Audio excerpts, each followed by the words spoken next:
ओम नमो भगवते वासुदेवाय। देखिए, आज का जो प्रसंग है यह भी अति कल्याणकारी है।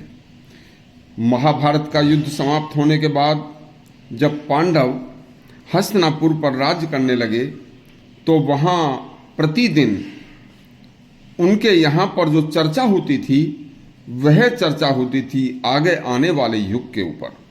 यह बड़ा ही प्रसंग बहुत ही मार्मिक है। तो उन प्रसंगों को द्रौपदी रोजाना सुना करती थी।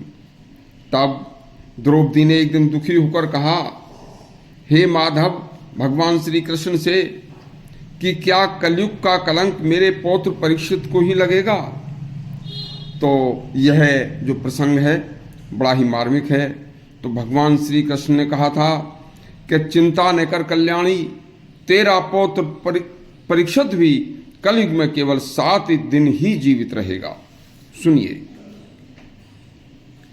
महाभारत युद्ध के बाद पांडवों ने हस्तिनापुर का राज्य संभाल लिया था। प्रतिदिन आगे के भविष्य की चर्चाएं हुआ करती थीं। राज्यसभा में कभी वेद व्यास को बुलाया जाता तो कभी भगवान श्री कृष्ण को स्मरण करके उन्हें बुलाया जाता था, तो कभी महात्मा विदुर को बुलाकर भी पांडव उनसे भविष्य में क्या करना है ये धर्म चर्चाएं किया करते थे। सभी उन्हें बताते कि द्वापर युग समाप्त होने वाला है, केवल 36 वर्ष शेष बचे हैं और कलयुग आने वाला है। वह बड़ा ही भयानक और दुखों को देने वाला होगा। उस दुष्ट युग के आगे आने से पहले पहले ही हम भी यहाँ से प्रस्थान कर जाएंगे और तुम्हें भी कलयुग में ही पांडवों, कलयुग आने से पहले ही यहाँ से प्रस्थान करना होगा। इसलिए अपने पौत्र परीक्षित को आप राजधर्म सिखाओ और इसे राज्य सौंपकर यहाँ से चलने की तैयारी करो।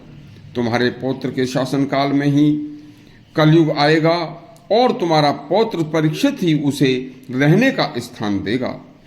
तब द्रौपदी से रहा न गया और द्रौपदी ने कहा कि हे माधव, यह कलिकाल का कलंक क्या मेरे परीक्षित को ही लगना जरूरी है? मैं मना कर दूंगी कि माधव, तुम कलयुग को अपने शासन काल में आने की अनुमति मत देना। कृष्ण बोले, बहन द्रौपदी, यह एक चक्र है जिसे स्वयं मेरे कहने पर ब्रह्मा जी ने बनाया है।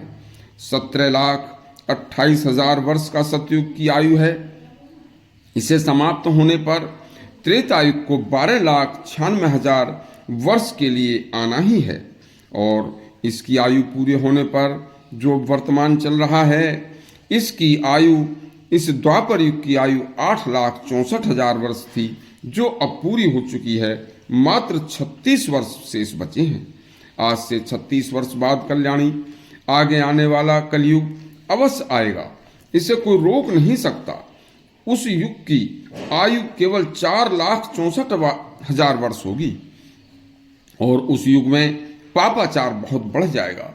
सारे संसार में कमजोर से कमजोर मनुष्य भी यौनाचार अधिक करेंगे, जिसके कारण वह अल्पायु में ही अनेक रोगों से ग्रस्त हो जाएंगे और ब्रह्मचर्य व गृहस्थ आश्रम के नियमों का धर्म पूर्वक पालन करना कलयुग के मनुष्य भूल जाएंगे। ऐसे भयानक युग में द्रौपदी, जिस दिन कलयुग आएगा उस दिन 5 ग्रहों का एक ऐसा संयोग होगा जो अशुभ है।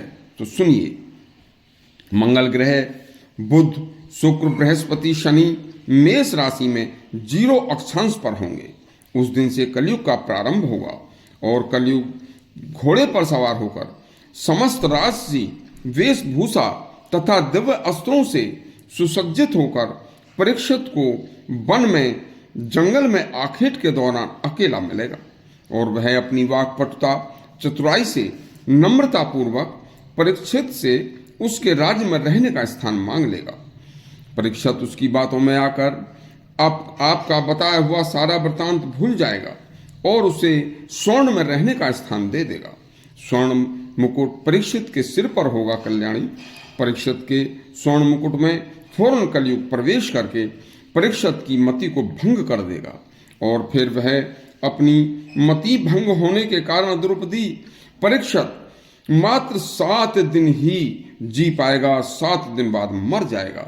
यह प्रसंग आगे बताऊंगा। स्वर्ण में प्रवेश, कली का प्रवेश उसकी मृत्यु का कारण होगा। इस तरह 60 वर्ष तक परीक्षित राजधर्म पूर्वक करने के बाद युवावस्था में ही मृत्यु को प्राप्त हो जाएगा। कल्याणी, तुम्हारे कहने से कुछ नहीं होगा। यही जो विधि का विधान है और जो मैंने तुम्हें विस्तार से समझाया, अब तो आपको जल्दी ही परीक्षित को शिक्षा देकर स्वयं स्वर्ग की तैयारी करनी चाहिए।